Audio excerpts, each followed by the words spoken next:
World Cup season is still on, and today we have Egypt going up against Argentina. Of course, it's not debatable. Egypt has my support. Now, I don't know much about football, but I know history. And today we are going to look at the history of Argentina just from a different perspective. Yeah. Now, if you've been keen to note, you'll realize that of all the teams that qualified for the FIFA World Cup Championships 2026, of all the 48 countries that have played so far, Argentina is the only team that does not have one single black player or one single player of African descent. Countries such as Germany, France, Belgium, even the Netherlands, US, all of them have African players or black players. And in fact, these black players form a very big percentage of the team, of the players, all except Argentina. Now you'll ask yourself, is this a coincidence or is there a history behind it? That's what I want us to talk about today. Let's decode that and see if this is basically just a coincidence that they don't have any single black player in their team, or is there something in history that can explain that? So to fully understand this concept, we have to go back to the history of Argentina during colonization and after colonization. Now, Argentina is a nation in South America that was colonized by Spain, and it gained its independence in 1810. Now, before gaining its independence, during its active colonization, the Spanish people brought in slaves, African slaves, into Argentina. This was the period of the transatlantic slave trade. Now, the Spanish people brought in enslaved Africans into Argentina. And when Argentina got its independence in 1810, the Spanish left, but the African enslaved people remained. And they remained and continued living in Argentina and even formed a minority population there. And over time, its population continued to increase up until I think the 20th century. That's when the population decline began to be noted, like the dramatic population decline.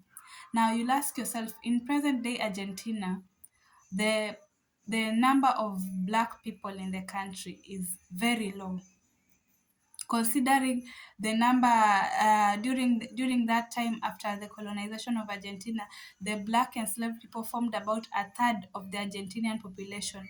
But currently, the population that we have now does not match the population that existed at the time, because definitely the population should have grown over the years, over the decades, but that is not the case.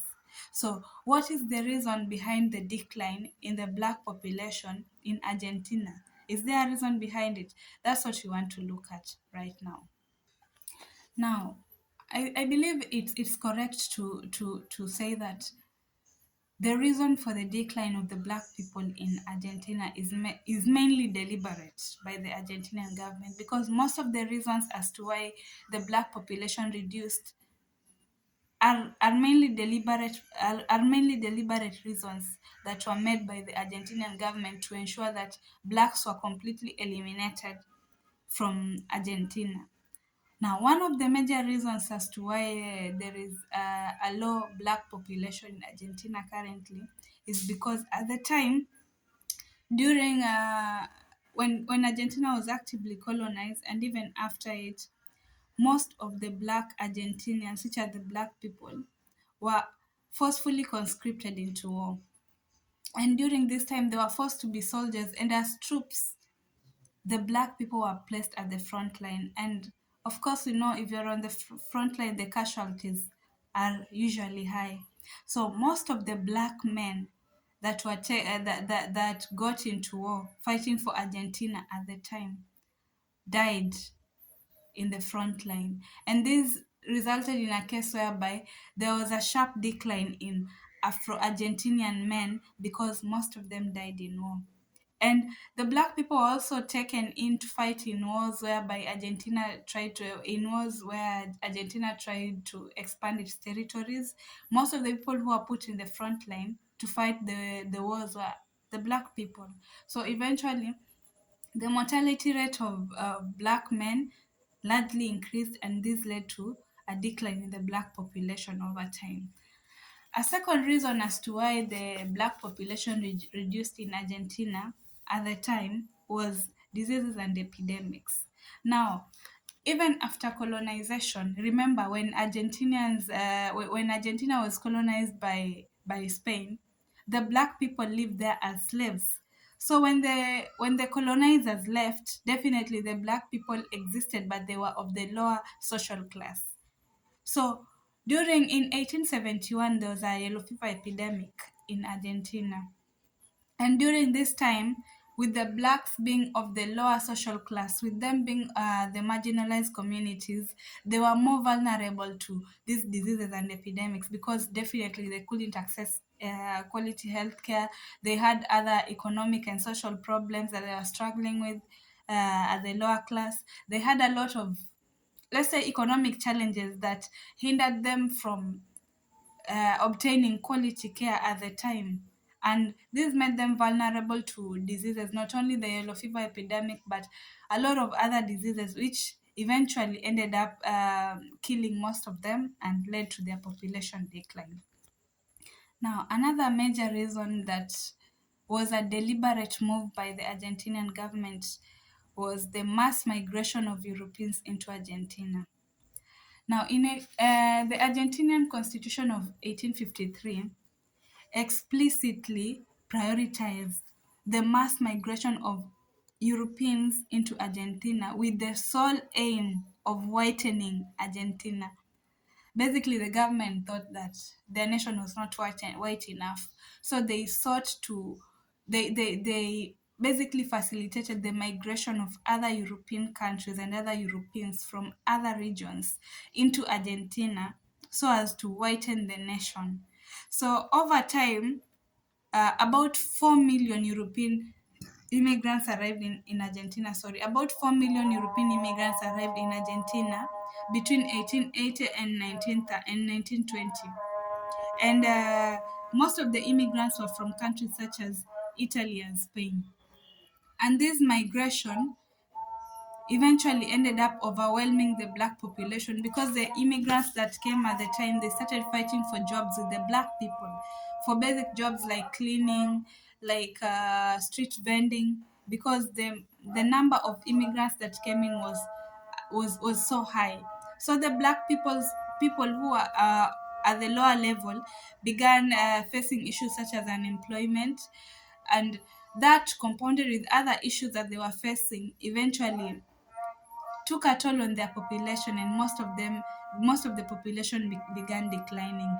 And also, as I stated before, most of the black men, the Afro-Argentinians, died in war when they were fighting for the country. So it reached a point whereby the population of men and women was disproportionate. There were a lot of women and there were fewer men. So eventually, with the mass migration of Europeans into Argentina, black women had to intermarry with with the immigrants or other Argentinian men, but basically with the European immigrants. And this led to a situation whereby the black population declined because most of the children who were born at the time were either the biracial children or essentially just white kids. So the black population eventually declined. Now, another major reason for the decline in the black population in Argentina was the statistical erasure of the black population in the country. Now, this was also a deliberate move by the government, by the Argentinian government. During this time, the government systemically removed categories that denoted to African ancestry. Categories such as Negro, such as Moreno and Padro were removed from the national census, and this ended up omitting the racial data of the black people by the 20th century. Basically, during the national census, a black person could not identify as black because there was no category for black at the time. So black people were forced to identify under other categories, and this led to a situation whereby statistically black populations basically ceased to exist in Argentina because they were not categorized as such. Now, does this mean that the black population did not really exist? No, definitely did not exist. And so far, up until now, there has been ways that have been put in place by activists, by Afro-Argentinians themselves to try and fight against these historical sort of injustices, I can say, that were done to them, were done to them, and basically just try to fight back over these systems and these rules and these changes that tried to eliminate the black population in Argentina. Now, what Argentina has been doing over the years, the reasons that I've stated before, there it's basically, it denotes to something that is called blanqueamiento. I don't know if I'm pronouncing that term right, but basically the term means whitening something, to try and whiten something. And this is the legacy that Argentina has been upholding for the past decades, because it has basically been trying to whiten its nation, to erase any evidence of black people having been in the nation, or to basically present Argentina as an all-white nation, which is a myth, because we know definitely there are Afro-Argentinians that are there, and these Afro-Argentinians, we can trace their descent, we can trace their descent back to the enslaved people at the time who were brought into Argentina at the time. Now, what we see right now, even in the national team, in the Argentina national team, can basically be viewed as a legacy of Blanqueamiento. But there are things that still challenge that, because modern genetics still challenge the fact that, still challenge the notion that Argentina is a purely white nation, which is not the case. We have modern historians and activists who are really trying to bring things into light and to show the world that there are African people who existed in Argentina, and most of these people were deliberately eliminated from history. Yeah. Now, even to this day, despite the lack of acknowledgement of the black population over history, of the Afro-Argentinian population over history, we can see that the impact of Africans, or the impact of Afro-Argentinians in Argentina is still present to this day. Because, for instance, the modern dance tango that is associated with Argentinians has its roots in African heritage, because the tango dance basically can be traced back to the Congo people. And among the Congo, the tango dance, basically the term tango, they call it tango to mean time. And this dance, the roots of this dance can be traced back to the Congo people, the people of the Congo Kingdom back in East Africa. Yeah.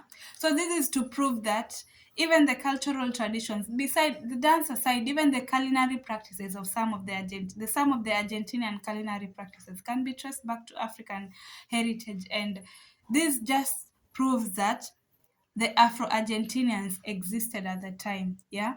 Now, even the genetic realities further prove that the Afro-Argentinians existed. It's only that they are not acknowledged as such, because according to genetics, approximately 9% of the current Argentinian population is black or has an African heritage.